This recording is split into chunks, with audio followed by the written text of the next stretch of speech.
Қайырлы күн баршаңызға. Бүгін дәмі өте керемет боп шығатын чак-чак дайындайтын боламын. Алдыда пайдалы видеоларды жіберіп алмасы үшін подписацияны басып, менің каналыма тіркеліп қойыңыздар. Алдымен қамырын дайындап аламыз. Ол үшін бізге жұмыртқа, тұз, сода, уксус және ұн қажет болады. Енді жұмыртқамызды, тұзды саламыз, жақсылап араластырамыз.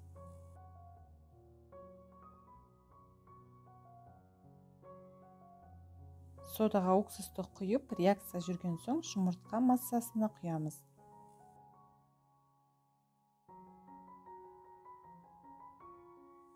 Бәрі біркелкі болғанша араластырамыз. Ұнды аз-аздан сала отырып, қаттырақ етіп қамыр елейміз.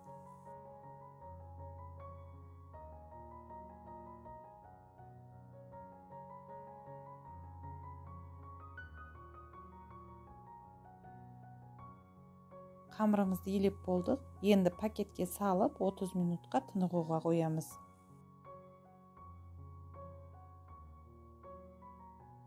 Енді қамырымызды үшке бөліп күлшелейміз.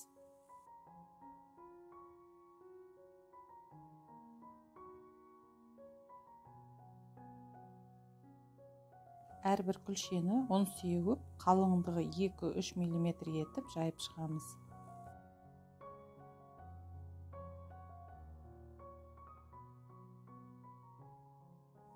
Жайылған қамырдан ұзын жолақ етіп кесеміз.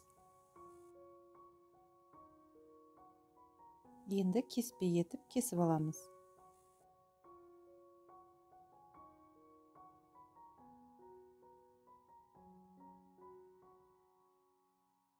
Толықтай етіп қамырымызды кесіп дайындап алдық.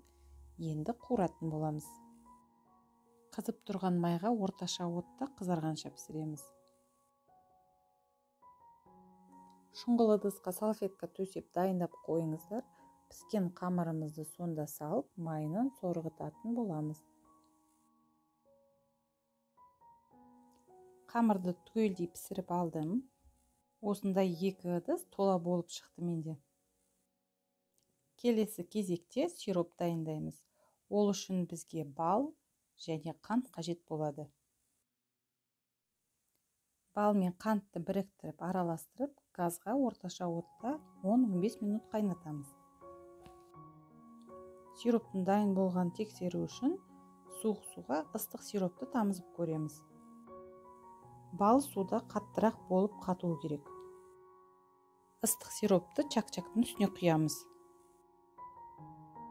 Енді осы массамыз қатып қалмасы үшін тездетіп араластырамыз. Өзіңіз ұнатқан кез келген жаңғақты қоссаңыз болады. Мен мұнда асқабақтың дәнін қостым. Енді 24 диаметрлік қалыпқа чак-чакты тығыздап салып, форма келтіреміз.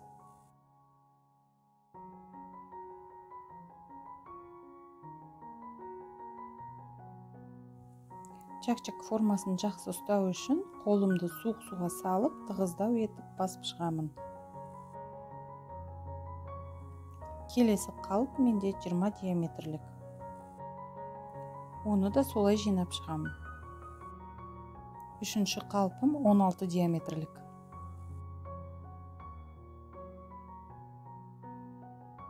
Үш қалыпты да жинап дайындап алдым. Енді әдемілеп бір-бірінің үстіне жинайтын боламыз.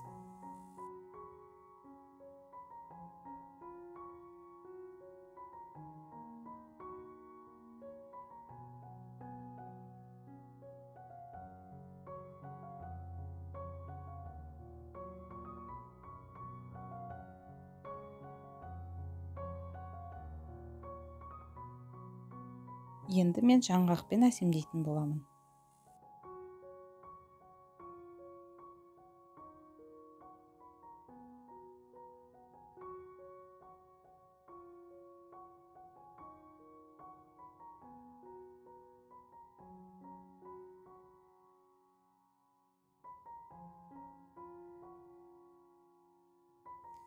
Ыдысқа спирт пен алтын түсті кондуринді араластырып, жаңғақтардың үстіне жағып шығатын боламын.